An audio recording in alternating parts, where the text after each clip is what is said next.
Good afternoon, everybody, and welcome to Indeed. It's the independent wrestling podcast. I'm Mike here again, as always, to talk some independent wrestling like we do here every Wednesday because it's Wednesday.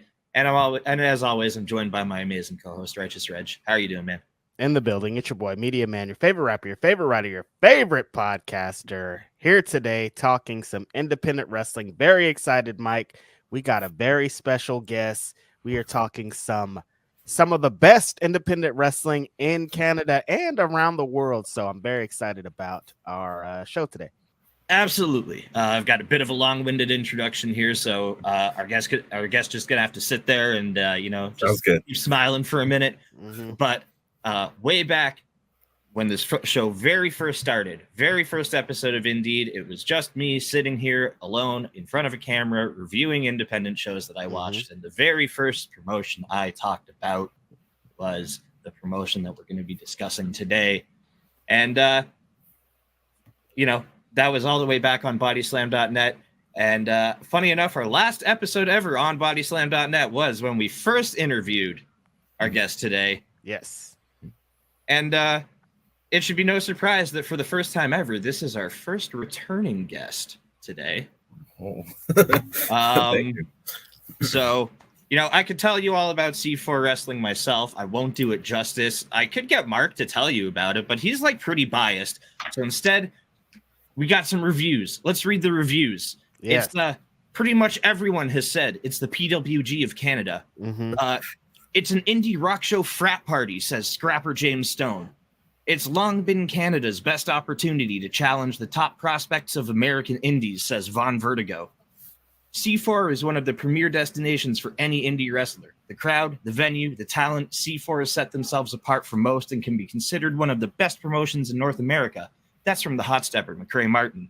Mm-hmm. C4 Wrestling for me is home. It's the promotion that everyone is talking about in Canada, and in a few years, it'll be the top independent professional wrestling promotion in all of North America. That's future C4 wrestling champion Junior Bonito. Mm-hmm. C4 gives me a lot of cool opportunities, and I'm forever and eternally grateful and hope to be able to repay them somehow, someday in the future. Absolutely my favorite promotion to work for. Mark and Stephen are absolute professionals, and I wish all promoters are like them. Young Jay Lee. Yes. C4 is a community full of good people that take care of each other. There's something for everybody, even those who don't normally watch wrestling, and it's a safe place to have fun and be entertained. It's not just a wrestling show, it's a party, and everyone, all caps, is welcome. And that's from our wonderful friend Val, who bakes the best fucking cookies ever. So yeah, we've got Mark from C4 Wrestling here with us. We're here to talk about C4 Wrestling. I was just there last week for their season premiere, Walking the Edge, in the building, finally. Bucket list checked off, first of many times. We're going back, but in 2024, because I used the last of my vacation. Mark, how are you doing today, man?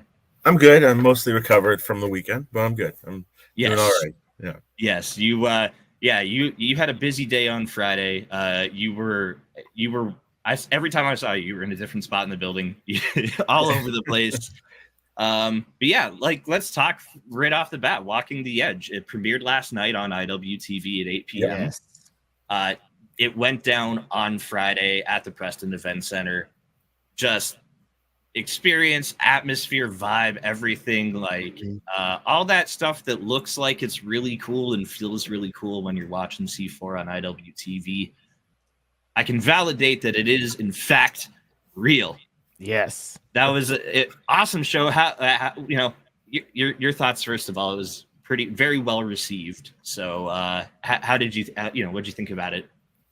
Oh, that's the hardest question to answer for an artist to reflect on their own work, right? Mm-hmm. All I can see are the things that could have been better.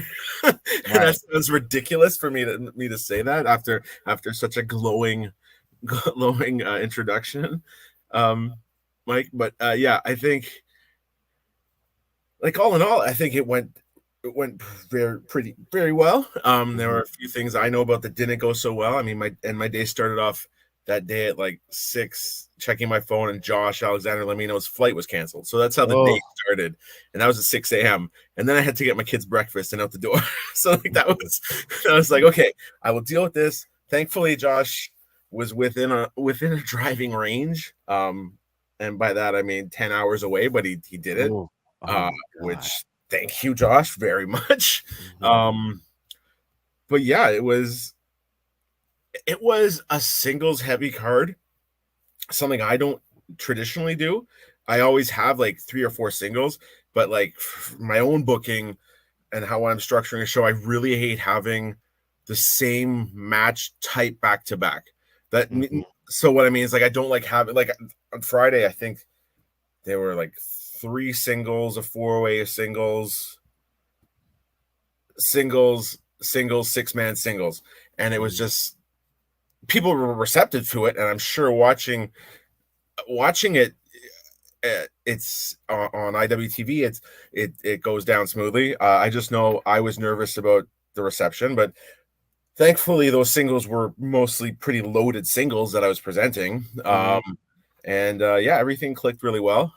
Crowd wasn't as and I know, again, I'm sorry to be dwelling on this, like, September is it's now post-pandemic, coming out of COVID. Like last year and this year, the September shows have been our smallest crowds.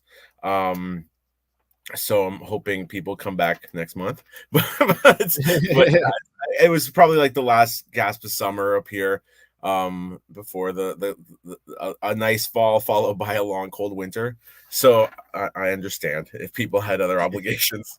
But yeah, I was creatively, I'm mostly satisfied with the show. Mark, before we really get into it, I have some post-show booking things. How is it kind of post-show after, you had this big show, you guys have premiered on IWTV? Are you right back into it? Do you take a break, or do you just keep going? I like having the shows on Friday. Yeah. Because I've got a family, and I do Friday, sleep in a bit Saturday as much as my wife will allow it. And then it's distance. I'm still like monitoring Twitter, monitoring people talking and checking out, seeing what people are responding to the show. But it's really Monday when I finally sit down and really dive into the next show. Like I'll have my ideas, but actually start solidifying a card. This week is what I've been mainly focusing for October. So there's always a lot of moving parts. But for me, I get through the show at this stage. 10 years ago, I couldn't get through a show and breathe, but at this stage, I can get through a show and breathe as much as a 4 and 7-year-old will allow for a weekend, and then get back into it the following week. Gotcha. Fantastic. Yeah. So going back to the card, you said you did say it was a singles heavy card, but those were some loaded single matches. Yes. And in terms of cards, like roster wise, probably one of the craziest cards that I've seen in a very it's like it was WrestleMania in Canada or something this week. This was it was a very, very stacked card.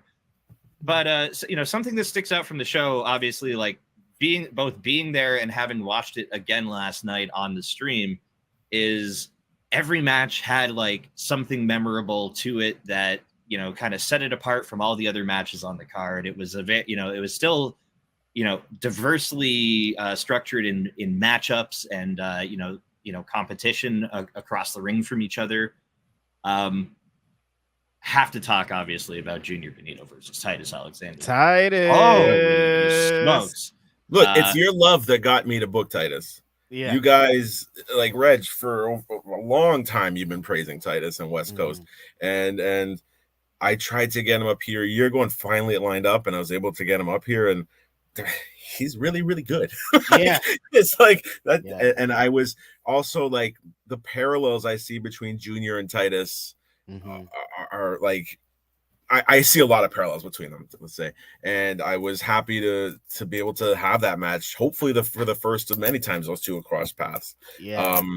It's funny. Like, I'm pretty sure in West Coast and here, Junior and Titus both did the same program with Davey Richards. Even so much so that once they beat Davey Richards in the blow off, Davey cut almost the exact same promo post match, putting them over. And it was like a couple weeks apart. But anyways, that sounds about right. Sounds like Davey Richards. Yeah, it was great. Great to see Titus go out there and get that reception. As everyone knows, as you said, Mark, I've been praising Titus for a long time. I mean, pretty immediately seeing him at West Coast Pro, I knew what the potential he has. I always compare him. I say 2002 AJ Styles is Titus Alexander right now. Sure. When you see him, the way he works, the way he bumps, like the way he sells, everything about him is like gives me those young AJ Styles vibes. So it's like when this guy really like, and he's not in his prime at all yet. When he gets to his prime, he's going to be amazing. And I've been hearing so much about Junior. Of course, I make the list, Black Wrestling's 500. Yes. Junior's been a part of it many times, and he will be a part of it again. And I've just been hearing exactly like you said, everything I've heard about Titus, I've heard the same thing about Junior. And when I see him work, I get the same energy. So it's like you putting together that match was like, yeah, of course, that's a perfect matchup. Yeah, like I said, I was excited to be able to be the first booker to put that together, and I'm sure I won't be the last. Hopefully, I won't be the last, and hopefully, it's something that'll be a rivalry that will go on for another decade. Like, because those two, I don't want to say mirror images of each other, but they have so many similarities, and just their rise has mirrored each other. Mm-hmm. I referred to it like while I was watching it because I got to shout out my seat neighbors real quick because there's a couple sitting next to me that were just the most fun to random strangers to get beside me, but they didn't know who Titus was, and it was great because I was like, aha, awesome. I sure fucking do. Let me tell you all about this guy. But like describing it, you mentioned the parallels, and I did like I told him, I was like, it's basically a mirror match, in a way, but it's a mirror match in from them both in they're actually the same age, talent wise, experience wise, style in the ring, very similar in a lot of ways.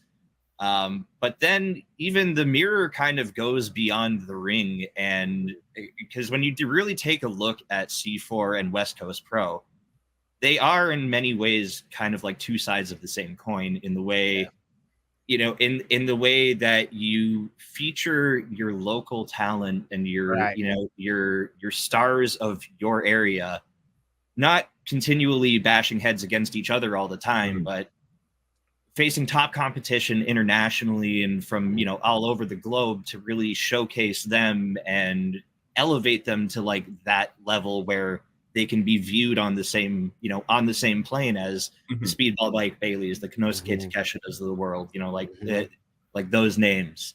So I know, you're mentioning the parallels. Have you ever kind of noticed that between like the promotions as well? It's not something I've stopped to think about, but yeah, I think the same booking philosophy I think is there, and I think it's the idea of like I know West Coast, it has that big Starboy Charlie Titus match coming up, right? Yeah, and that's like two of their guys who they have built up and are now in a position to have this big match. And I know. Like something specifically about this show was, I had those singles, and most of those singles were either a younger guy or a local guy facing off with a much bigger or more experienced international star, and that's the way everyone gets better, right? The only way people get better, and that's what I've always tried to do with C4 is have a place where people walk away better than they came into it. Because I don't know what the point is otherwise.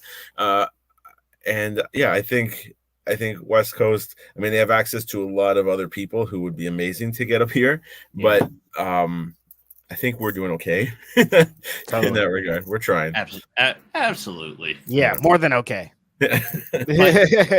but plenty more than okay. Speaking of names that, wow. Like 2 feet away from me on Friday night stood Francesco Akira, one of the best junior heavyweights in the entire world. Really, really good. And Can't say enough good things about watching the scrapper James Stone just beat the tar out of him all over that ring. Man, James Stone. Yeah, he's a 20+ year vet of Quebec, and like mostly he was Montreal for most of his career, and now he's in this region. But yeah, he's very talented. He's a very, I don't want to say the term solid hand, but he's a worker who can work with just about anybody. And I mean, he's not old by any means and still has a lot to offer. And he's been really, really pushing himself, especially last year, to try and get out there and get out of the local scene / Quebec, Ontario scene. And I think he's headed to Europe for the first time to do a couple weeks there at the end of October. Sweet. So I'm hopeful. Like Vertigo's got a whole crew of people going with him this time. No, Junior's headed over there. 4's is going. Alexi is going. James Stone is going. I think McRae's going as well. Yeah, McRae's going. That's why he's missing that show. But so they're all going there, and it's great to see all ages and experience levels jumping on an opportunity like that to better themselves and push themselves. Absolutely. I was trying to get some Canadians for Indeed in October, and I got a lot of. Can we do November or December? Yeah. Because a whole crew going over to England. That's great. Good for all of them. Also, again, if you want to go back to talking about parallels, West Coast and C4, James Stone versus Vinny Massaro. I will.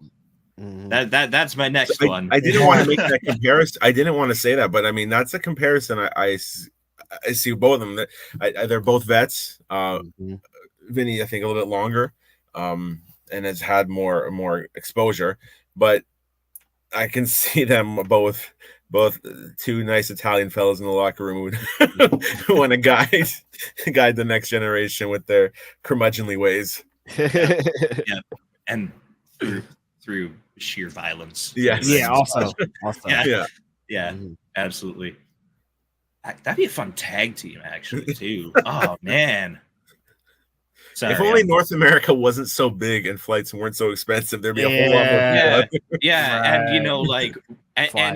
one country that has a lot of the markets also is just like, no, that whole other country above us, you can't really come down here and do your thing. Yeah, pretty much. Yeah. So it automatically becomes, okay, well, I guess you all have to come up here. Yeah. So well, lucky for American independent wrestlers, because the Canadian independent wrestlers are really good and they would take all their spots. Yes. And selfishly, it gives me more time with Canadians who I build up. Yeah. I mean, I wish it didn't. I wish they could flourish as quickly, but it does let me put a bit more stock into people who I know won't be disappearing so quickly. But I mean, that can always change on a dime, right? Like someone can get signed, visas can come through. I mean, I know there are people who are actively pursuing them, and I really hope they do. I just hope they keep some Fridays open for me. Well, but in turn, I think you could also say that investment that you're putting into these people, it does build a healthy relationship and loyalty, in the sense of, like, you look at guys like Josh Alexander, Speedball Mike Bailey, Evil Uno, Stu Grayson. They're some of them aren't there every show, but they still come back. Uno and Stu, like I can almost count on, if there's a C4 show, I'm gonna see one or both of them. Yeah. And I don't imagine that changing with this younger generation that's coming through either. Yeah, like I think I've been fortunate to have a relationship with good people who've turned out to be very good wrestlers. And that's something I think I've had a good eye for over the last 16 years. I think I can. Well, I mean, we can have good relationships with the good ones, I guess, is what I'd say, and filter out the ones who, because the ones who are assholes, who just aren't a good addition to the locker room, aren't going to last many shows, right? Like they're not. There's no reason to have them around. And yeah, those relationships, that's why I said, like, when Josh's flight was canceled on Friday, he wouldn't do it for most people. I think at this stage, I know he's always prided himself on making dates, and I know he drove down to Atlanta or something in the last few months. But I think he told me, he's like, me and the wife had discussed that I wouldn't be doing that anymore. I wouldn't be doing these giant drives. And then I had to tell her the flight was canceled. So, but he was willing to make that exception for me and do that trip. And that means a lot, that those relationships are still, they mean something. Like Speedball, I thought Speedball was gonna have a whole weekend up here, but no, he came up Friday and then went down for LVAC on Saturday, which was awesome. I know he's very busy, and it was nice of him to fit me in. And then also someone like Alan Angels, who I hadn't worked with before, but tried to work with about a year ago, and that didn't work out because he got signed to Impact. That kind of just came together. I spoke about this last week. It came together the week, like 6 or 7 or 8 days before the show. Yeah. It came together that Angels could do the show. And I was really pleased to have him up here. Yeah, I remember you when I was making the that old, like, the poster for the card, and you'd sent me the card, and you're like, oh, and I saw the Angels and Uno match. I was like, oh shit, and you're like, yeah, that one came together yesterday. I was like, wow, yeah, keeps getting better and better. But you talked about you mentioned it there, and it's something I actually kind of wanted to bring up, having felt it myself now. But you mentioned good people. And having, being around good people, and, again, coming back to my experience at C4, from like the venue staff, the ring crew, shout out to Hattie and Alex from the Keith and Matty P, the refs, the sound guy, like the voice, Dr. Bob, Adam B, all the wrestlers, all the fans. It was like one big, like, upbeat community, and it felt like almost like a very large family reunion that happens every month in a way. Another West Coast Pro parallel, because this sounds exactly like me going to West Coast Pro. Like, my seat neighbors were total strangers. They're apparently regulars there. They found out it was my first time, but like that, I was like, I've been watching forever, but I just finally got to be here, and like, they were in, like, just everyone. And the voice, he gives the same talk and speech before every show, but no racism, no sexism, homophobia, transphobia, or hate in any kind of way is tolerated at C4. And it should be an obvious thing that, like, just we as people are just like, yeah, that's not, that makes sense. But to hear it out loud, it kind of, like, it reminds me that, yeah, this is I'm in a good place. This is a safe place with, the kind of people I want to be surrounded by. So, in building a great wrestling promotion, did you also have, was building such a great community an intention there, or is this kind of just a byproduct of, because you've put some things together so well, and, it just, this environment gets to flourish because of it? Like, I know for backstage, it was always like a no assholes thing. And for backstage for years, I'd be like, the locker room is like in the John Wick movies, the Continental. I don't care what your beef is on outside of this locker room, but here it's all, you guys, everyone get along. I don't want any bullshit. And just having a bullshit free locker room was a very important thing. And I just didn't want to surround myself with assholes. I think the community with fans, I think most of us backstage being good people, that kind of would shine off to the other people. But I think for me, it more overtly became something that I wanted to, and using words like community, project more so. It was coming out of the pandemic, and coming out of where I live is Ottawa, and something like the trucker convoy happening here, which brought a whole lot of, like, racist and hateful feelings into the city, and brought a lot of anger that really it hurt a lot of people who live in our community. Like, there's an anti-trans march going on right now downtown. from the fumes of that the political discourse that came out during the pandemic. And I thought, what's the use of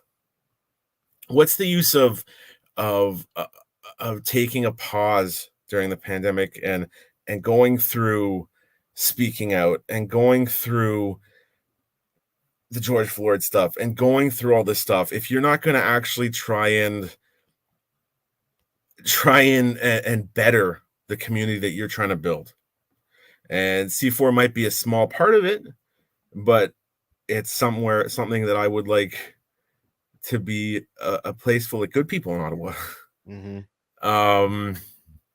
And it was, I think, like I said, like going through that month of the convoy in Ottawa, there were a lot of, you didn't really see what was going on to the people in the city who were going through a lot of that. And I know that there's a lot of people who agreed with some of the ideas why people were here protesting and whatnot, but it really hurt a lot of people in the city. And I became very politically active using the C4 Twitter throughout that month that happened. And like, I know I rubbed a lot of people the wrong way, but I remember when we finally came back in fall 2021 with the Fighting Back 10 with Bailey and Garcia. The day before the show, I posted, I'm like, look, if you've been someone who's been outed as a sex pest, or if you've been somebody who's just spent the pandemic spouting racist or anti-science or homophobic, or just spreading that shit into the world for the last year and a half, don't come. You're not wanted here. Yep. And I think also my ideas of communities, like as a teenager, I was really into the punk scene locally. And I think to me, the punk scene was like something of a community and something about not judging people and something about looking out for one another. And I think that was something early on when I started C4, I wanted to maybe draw parallels to that. So the community aspect, it does mean something to me. And everyone's there to have a good time, and everyone's there just be cool with each other. And if you come in not being that way, you're not welcome. And I think also it took me years to be able to say, like, no, I don't want people in the crowd who are yelling racist shit or misogynistic shit. That's not like years ago I've been like, I don't want to lose the fan, I don't now it's like, no, fuck off. I'll gain 5 more people who do feel welcome instead of the one asshole who shouldn't be here. So even as a pure business level, like separating my personal feelings, it doesn't make sense to welcome negativity into the room, so, and division. So I don't know if I went off on that, but that's something that was good. Kind of strongly about. And it's again, if C4 is my contribution to society, I'd like it to be a good one. Even if they're just a bunch of drunk idiots having a good time, right? At least they're not a bunch of drunk, hateful idiots. Yeah, thank you for creating that space, because a lot of promoters feel like the opposite of that. They're like, yeah, just like you were saying, it's a paying fan. Like, as long as they're here to pay, like, that's all I care about. And I don't care about the well-being of the other fans or the wrestlers. I just care about this dollar, which is crazy. And we need to get past that. But there are a lot of places like C4 and other wrestling companies around the country and the world that are creating safe spaces. So thank you for that. Mark, real quick, I want to get into, I had a conversation recently about dream matches and if they still exist, ? And as someone who books matches that people go very crazy for, I'd like to get your thoughts on, do you think that they still exist? And 2, booking wise, do you book a match and say, like, this is a dream match that everybody's going to want, or this, or is it just like, I think this is going to be a great match that's going to further along the stories going along in C4? I think there's both. For me, like, I mean, I'm sure, like, I think the concept of dream matches still exist. and there's things you don't even think about. Like I randomly saw someone this is like at their ages, like, but this was in regards to seeing like Rob Van Dam announced for Collision coming up this week. Someone's like, Kenny Omega versus Rob Van Dam would be cool. Yeah, like, fuck, that would be pretty awesome. That is a dream match. Yeah, like, you're right. And it's never something that like crossed my mind. And I think we're just so spoiled. We are with great wrestling that it's like you don't stop. And at the level of people I'm using, I can't really use the term dream match because people haven't, like, there are people like Bailey, who I'm sure I could put dream matches together with, but then to me, like Titus versus Juniors, it was a dream match that I was racing to get towards for me personally, because I wanted to be the first one to present that, and I knew it was going to be really good, and it was really good. Yeah. But in like the larger scope of things, I don't think most people would agree it's a dream match. But they just don't know yet. Yeah, they don't know. They just don't know yet. So, yeah, when I'm putting a card together, I think it's a bit of both. It's personal taste, but also it's knowing that I think like styles make fights, and I think like lots of different there's things that won't immediately jump out to you that you would, but there's aspects of certain things that make me interested in doing certain matches. And it's a hard question to answer. But for me, it's like I can't really explain booking for me, but like a lot of it's just like a formula in my head when I'm working on a card, and it's and what works, what I don't think would work. It does a lot of its personal taste, I'm sure, but fortunately my personal taste has been pretty good in terms of what other people seem to enjoy and other people's tastes. But yeah, I think at all levels dream matches still exist, and sometimes you just don't realize the dream match until it's over, until it's right in front of you. Right. Yeah. That Titus and Junior one, like that's again, like that's something where, you know, people who know who they both are understand that is a dream match. And then, you know, it's going to be one of those things where I'm sure a few years from now, people are going to be like, man, I'd love to see those guys lock up. And be like, well, I mean, like actually, not to take too much, but like, I remember I was the second person to put Garcia and Bailey together, but that was something I really wanted to do. And put them in a main event spot, and it's like other people have done the same thing recently. Maybe they're just the C4 of California. Things have changed. The tables have turned over here, people. Yeah, right. And then like Biff Busick versus Bailey I was the first one to put that together, and I know that like Beyond and PWG, and that's something that went around. So it's just being able to jump on something that I know is going to be right, and then it's awesome when it becomes something that other people will promote or other people do the same match. So you don't go on the internet and be like, I was first after somebody does that. No, just right now. But just right now. I honestly, you know, and it's funny too, because but I think you know, some of that actually does come back to, as much as, you know, we complain about it here in Canada, you know, some of our best wrestlers, you know, not necessarily being able to leave the country, gives the promotions up here the ability to really run some of these matches first, because we just like we have that easy access to the Canadians already that they don't in America, and you know, it's just a matter of eating that flight cost, really. Well, it's what's awesome is when there's an American response like to a Canadian local town, like Reg being excited about Junior. That means a lot. And like when I first saw him on the BWI, I was like, yes, that's fucking awesome, man. Like I want to see Junior succeed. So it's cool that those matches that you speak of with using, I don't want to say local, but using Canadian talent resonate with an international audience. I say local, but I really just do mean Canadian. Sure, it's totally it's that we only have one baseball and basketball team mentality, where it's like it's our local sports team. It represents the whole fucking country. Yeah. But, you know, like there's a whole bunch of quote unquote locals in on the West Coast right now who are in BC who are just amazing, who would love to get out this way. Yeah. But again, flights are just killer, especially within Canada. But it's like I was happy to have, like, I've only had Daniel McCabe up here one time so far, but he's someone I like to get back out this way. I'd love to get Nicole out this way. I'd like Armin Spencer. I'd love to get out this way.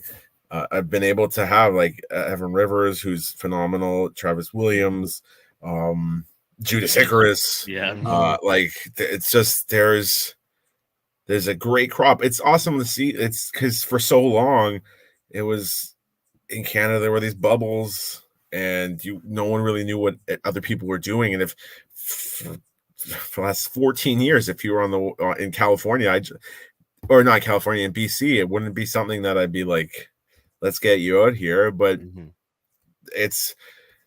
I know there's some discount airlines that are making it somewhat possible and people being able to work out things to make it doable. Just that Lionsgate Dojo in British Columbia has just been putting out incredible talent. And it reminds me a lot of the Keep, what Uno and Stu are doing here. There's these crops of talent who are coming up really fast and just doing good and getting themselves out there. And that's the other thing I think that for decades people weren't doing, and that's getting out of their local bubble. Yeah. Shout out to the Keep too. Like Uno and Stu and everyone else helping train there have done a phenomenal job. It's something that this city lacked for many years. For early on when I started C4, I remember like, we should start a school. In hindsight, I'm glad we didn't, just because I never want to become like a student fed.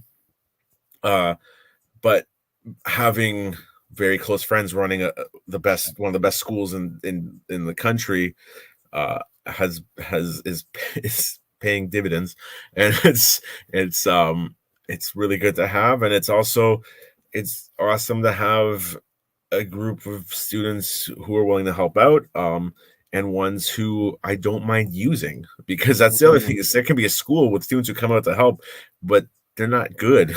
That's the problem. And that for many years, that was a situation with the local crops coming up here. Is they were nice kids, but they weren't learning the right way. They weren't getting out there. They were just never getting any better. And meanwhile, like Uno, thankfully with the Keep, thankfully he's running shows as well now. So he's running shows as well. And then it's just good networking, and these kids are getting out there and learning the right way and working hard. Yeah. And, just great examples of that being, Fresh Air, like Junior Bonito and Hot Stepper, two of, you could definitely call them the, premier students that have come out of the Keep, really, at London Lightning as well. Like the C4 Underground 4-way match, like that was, Jody Threat unfortunately couldn't make it out and had to pull out of that. London Lightning steps up into that 4-way, and like what an opportunity for him to like showcase his abilities, and he made the most of it with three like very veteran, obviously his teacher's one of them too. Stu is in the match, so amazing. He hit like. He had a spine buster in that match that would make Powerhouse Hobbs jealous. Like it was, I thought he killed Von Vertigo. Yeah, London. London's a good kid. He's an athlete. I know he trained out west for a bit. I want to say Landstorms. No, that wouldn't make any sense. But he trained out west for a bit. Yeah, and then he's come here to learn more, which is awesome. And wish more people do, instead of just I've trained. I've learned how to wrestle. I'm wrestling. I don't need to learn anymore. And London he's got a good, humble athlete attitude. And Uno's like after like 2 or 3 matches, it was like he's really good. And then I saw for myself, and he's also someone he in the summer he was out because he like broke his ankle or something. It was like popped back within like 6 weeks. Again, that young athlete. It's to have young genes. He's good. And then there's a bunch of other kids who are like Hattie's another younger student who just gets it. And there's a whole bunch of other kids who are I don't know. I can't exactly book all of them, but if opportunities come along, I'll try and see what I can give them to help better them on their journey. Yep. No, yeah, absolutely. Dexter Doom, another one that Dexter's awesome. He's a great dude. One of my favorite people I was talking to. I just great, another hardcore kid. So that was awesome. And even on Ring Crew, like I met Alex, who's training at the Keep, and he's just everyone that I've interacted from there. Like it's it comes back to that like good people mentality, but like good people just to be around anyway. London though, you were saying, kind of freaked me out. I got to talk to him for a bit, and he kind of gave me like his backstory, and the fact that he's like 14 months or 16 months deep on training. He did like 4 months out west. Yeah, he was supposed to be like at Storms, and it like fell through. So he trained somewhere. So he trained somewhere else, and then he's been a year at the Keep after that, and just like he looks like he's born for this. Like insane. To be young, like I said, he's just wild. Wild. But yeah, no, the Card for Walking the Edge, crazy, an amazing show. Met so many great people out there. Someone that I did also get the chance to speak with that I haven't mentioned yet because I kind of wanted to save him for his own thing was Stephen. I finally got to meet Stephen, who, what a great guy. Definitely runs a tight ship and can get the troops in line, but then like speaking to him one-on-one, it's just like he's got a heart of gold. And what's it been like running C4 with Stephen? Stephen is a great friend. He's someone who like rewinds. So I started C4 in 2007. Late 2010, I was like, I just can't keep doing this on my own. I think I'm gonna wrap things up. I can't take all the burden of everything. And it was me and my wife she was like, you just can't. And I agreed with it. So rewind, but several months prior to that, I met Stephen, and Stephen had came to me because he had been a wrestling fan. He had just, I don't know if he retired or whatever. He's also someone who doesn't really like being out there that he's involved. So, but I'll talk about him for a few minutes here. So he came to me and was like, I want to put on a wrestling show. And I said, okay. And he said, I approached these other locals who are no longer doing things, but they quoted me like this crazy high price and told me I had to train with them and do all this, like basically running him away from it. Yeah. And I said, look, if you really want to finance a show, we can talk. You will probably lose money, but this is the budget we will work with. And this was, I want to say, looking back, this would have been only the best 3. It was our 3rd anniversary show, I want to say. And we worked together on it, and we did the show, and people knew, like, I introduced him around, like, and I think he told me, like, later on, he's like, you were right within like $50 of how much money I made on that show. And like just my honesty with him, instead of just being like, oh, here's a money mark I'm gonna take from for all he's worth. It's like, no, this guy's a friend, and I don't want him getting ripped off, and I don't want because that's what the other people saw. They were short-sighted and saw dollar signs. And it's not like he's got a whole bunch, but he just really wanted to put on this one show. And so then when fast forward to 6 months later, whatever it was, where I'm like, I gotta wrap things up, he's like, don't let me come on board and help you with the certain aspects of it.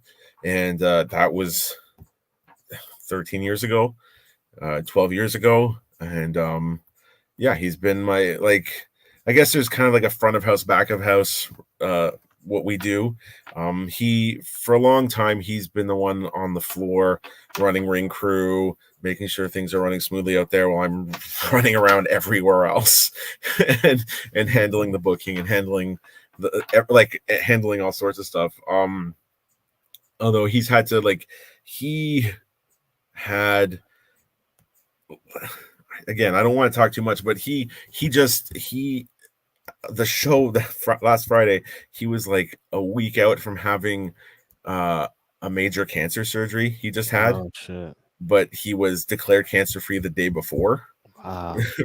So having a small crowd really was put in perspective. Like, hey, you're cancer free. What does it matter if we didn't do as great as we hoped we would? So it was nice. But no, Stephen's been an awesome partner. He's been a partner like through all the fighting backs. He's someone who was there when I first came, like, wanted to run the fighting back shows, and he was there helping me out with that. And yeah, he's just been an awesome partner. He's got a different presence and vibe than I have, for sure.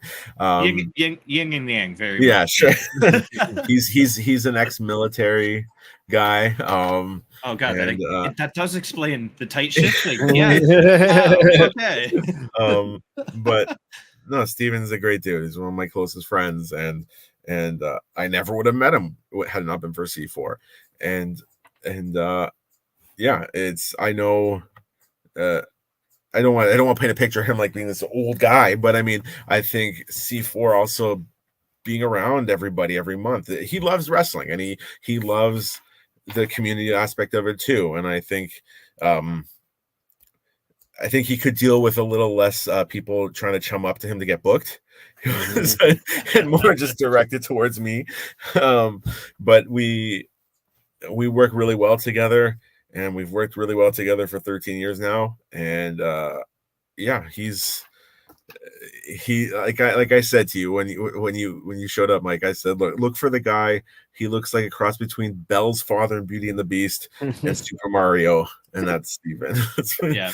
I didn't even have to find him. He found me when he. Okay. I was like standing right by the door when he got there. He walked up. He said hi to Matt, and then he was like, "You must be Mike. Thanks for the poster. I love it." Like, he was okay. The night, like right off the bat, I was just like, "All right, He's a good, yeah." Yeah, very reminds me actually of an uncle of mine. So I was like, yeah, I think we'll get along. Yeah. The other reason I did want to bring up Stephen as well too, besides him just being so awesome, is during the show he announced the first 4 participants for the Terry Ann Gibson Memorial Tag Tournament, which we did actually cover on Indeed last year. When MSP won that. And, the Terry Ann Gibson Memorial Tag Tournament is in honor of Stephen's wife. And this year, the first 4 teams announced, obviously, C4 Tag Team Champions, currently Triple Dragon, Puff and Pretty Ricky, Books and Looks, Philly Marino Experience, and making the return to C4 is Violence is Forever. And then I think TDT might have kind of declared themselves for it. So I don't know. I don't know if they've if Twiggy discussed that with you. I'm assuming that's all he does is like that. That was me to Twiggy during their match. Was like, what do you do anyway? He stirs shit up in a very entertaining way. Absolutely. That trios was chaos. I was like, someone's in the back of the room there. Someone's over by the entrance here. TDT and Twiggy and Toe give me lots of anxiety. Knowing them all for many years, but every time they're out there, I get tremendous anxiety. Yeah. That was the first time I've ever seen an ear of corn used as a weapon. I did not see that. I don't know where an ear of corn came from, but thanks for informing me of this. No, I have no idea where the ear of corn came from either. But Puff was coming down the entranceway like halfway through the match, just swinging an ear of corn at TDT, and I don't know. Yeah, that makes sense. So I don't question it. That's good. Whoever brought corn, Puff probably brought the corn with them. I'm sure. Sure. I was like, what are the vegetables doing here? Is Brother Earth back there? Like, what the hell? But so yeah, with the so something I did notice when Stephen was introducing the teams for the tag tournament, though, is the pop for Violence is Forever. Yeah. And it's something I've noticed at C4. It's obviously been a place to showcase some of Canada's best and brightest, but it's also become a place where a lot of international wrestlers have built like a dedicated fan base. Puff, Pretty Ricky, are very current and Puff, I should say. Being from Buffalo, Myung Jae Lee, A lot of the Buffalo Boys, but then also Violence is Forever. Yeah. You know, kind of, you know, going back to the building a good community and whether, you know, that was an active goal or not is like becoming a home for so many non-Canadians. Was that an active goal, or is that also just another like happy byproduct of, you know, just the, you know, bringing people out and having these great shows with them? I think it's a byproduct. I remember for many years it was I'm like, I can't put any belts on Americans. I can't just because I'm worried about the border. I don't know. Although it's funny, like ironically, like the first American champion was Garcia, and then Blackwood was the underground champion, and like 2 months later the border shut down for because of COVID. So it's like, oh, that teaches me. But yeah, for a long time I was like, we got to keep it like base Canadian and just have the American guests. But then it's like, okay, we can do a car out of Ohio, Coos out of Chicago, but and then have Buffalo guys coming up and have like a crew of international regulars in addition to having special guests. It's something I did sort of early on. Like I remember for like the first season, I remember having like Hallowick and Larry Sweeney on multiple shows and having them coming up regularly. But yeah, I think now it's a byproduct of the stability and I don't want to say success, but stability of C4 that we have, and we're an established promotion and a reputable one, and it's something that someone like a Kevin Blackwood will take my dates for many years, for like a year, or Dom and Kev will be like, look, I like other than these AIW dates, we're there, and now someone like Bishop and Bronner and these guys, we were able to create like an international destination for them where they're willing to hop in a car for 10 or 12 hours to make the C4 shows because they like being a part of it. And it's because we've had 16 years of building our reputation and having an audience and it meaning something to be here. And that's really cool from my perspective that people are willing to do that. And it was never, I think it's totally a byproduct of what C4's managed to become. Absolutely. You know, and then, you know, kind of adding to that, we've interviewed a ton of people who've worked at C4, but then we've also interviewed a whole ton of people who haven't worked at C4, and it comes up often as like, like it's when, you know, when we talk to people who like haven't been to Canada yet, they're like, I got to go to C4. It's, you know, like a destination place for wrestlers to want to go when they come to Canada. What's that like every time, you know, is that weird every time you hear it, or are you kind of like, yay? I mean, of course I'm like, yay, but it's definitely weird, but it's also, it makes me realize how, like, I just turned 40 this past summer. I don't think I'm that old, but I hit 40, but it puts in perspective, what a 21-year-old is to a 40-year-old. Yeah. And the fact that what they are to C4's age being 16. And that is that 10 years ago when they started looking at indies, or 5 or 6 years ago when they started watching indies, C4 had a presence, and C4 is something that they've followed, which blows my mind anytime I hear it, because I'm like, we're not in this institution, but apparently we are. Yeah. It's really, really neat. And it's just like, yeah, it's C4's been around for 16 of Junior's 22 years. Right. It's crazy. Where Titus is 22 years, 23 years. Yeah. And it's yeah, I think as new generations of talent come up, what they see C4 being is different than what talent 10, 15 years ago saw it as. And to a degree, I think, I don't want to say we were taken for granted by a lot of people, because I in the sense that, oh, it's a local booking, or oh, it's a booking within driving distance, I'll take it. But now it's a generation that was like, well, this is a destination that I want to hit, even if it's only one time on my journey. And it's a very different mindset. That's what I'm still getting used to of encountering that, but it's awesome. it's awesome when I encounter that. No more Canadian PWG. We're gonna get that out of here for good. C4 has surpassed that, and PWG isn't even PWG anymore. And all indies be booking dream matches and great matches and stuff anymore. So we're gonna get rid of that and just say C4 is C4, the premier Canadian independent wrestling promotion. Thank you. I don't want to throw any shade at PWG. I still believe it's needed. I still PWG believe it. I love it. It's forever. Never. PWG is going to survive forever. It is the mark. But yeah, it's not Canadian PWG anyway. I can watch C4. Hey, come on, relax. Hey, I don't stream live. I understand it. You just have to wait a year instead of 3 days. Like look, turnaround time in Canada is way quicker. Yeah, like we're just more efficient at everything. Totally understand. Yeah, it's our public wrestling. That's why we haven't privatized that yet. Correct. Oh my god. All right, so like we talk. So again, you know, from my experience, I had just the most amazing time. You know, from everyone I encountered there.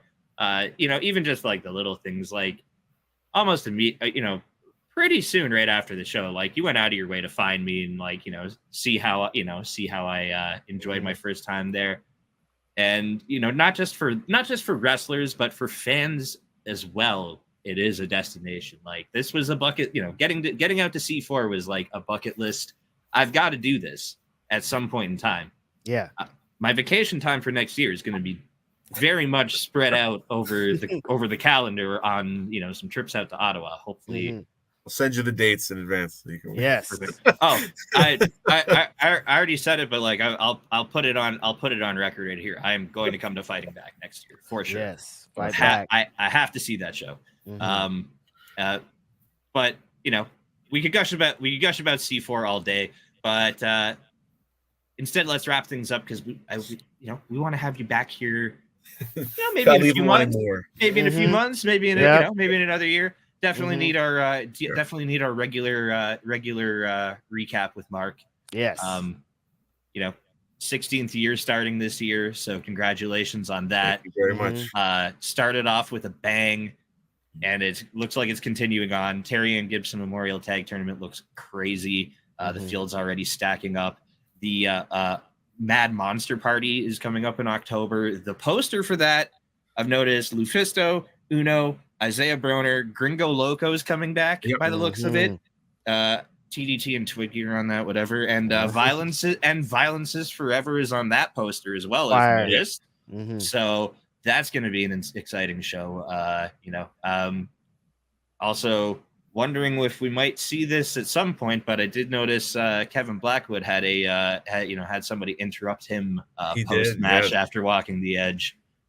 Junior's music hit, and that building came unglued. Like, you could bottle that and put Red Bull out of business, Mark. But so amazing things coming up in C4. Where can everyone find it? Where can everyone watch it? Where can they find you? Where can they follow you? Just IWTV, C4 on there, and watch all our shows on IWTV, Twitter, C4 Wrestling, Facebook, all of it, all the social medias. We're on most of them anyways. But yeah, C4 Wrestling, Capital City Championship Combat. We still have our website, c4wrestling.com. And seek us out on IWTV and spread the word when you're watching us. Just tell your friends to check us out. And if you're lucky enough to be able to check our shows out in person, please do. Seriously, do it. Watch it. Do it. Thank you so much again for your time, Mark. It was amazing having you here. And thank you guys. I'm just can't say enough great things about C4 and, you know, my experience over the weekend. So I know. Thank you very much. I will, I'm a shut up now. Reg, where can everyone find you? All good. You can find me every Saturday on the Grab City podcast with Philip Lindsay. I'm on every Wednesday with Mike. On Wednesdays, I'm on the post show with Denise, the AEW Dynamite post show. Thursdays, I'm on the Ring of Honor post show. And Ask Grab City is every other Thursday. You can find me everywhere. I'm always talking. Don't talk on Twitter as much as often because that place sucks. Thank you. Hell yeah. And me, Twitter's right there. Every Wednesday, here talking with Reg, Independent Wrestling here on Indeed. Sundays, brunch gimmick over on Love Wrestling. Another great show. Mostly bullshitting. Talk a little bit of wrestling. Mostly bullshitting. Yeah. Guests coming up on Indeed next week, the 27th of September, the Standard, Matthew Grant, one of my hometown guys from here in Hamilton, Ontario, the Crossbody Pro Wrestling Internet Champion, will be here. The week after that, October 4th, Alyssa Marino is going to be joining us. And October 11th, the week after that, Alex Storm, ring announcer for Warrior Wrestling, is going to be joining us. Reg met up with him in Chicago, and one thing led to another, and they've got a wild show coming up at the beginning of October too. So we'll be talking all about that. Thank you for tuning in. Thank you again to Mark for spending some time with us. Support your local independent wrestling franchise, promotion, buy some shirts, buy some merch, support your favorite wrestlers. We'll see you next Wednesday. Love y'all. Bye.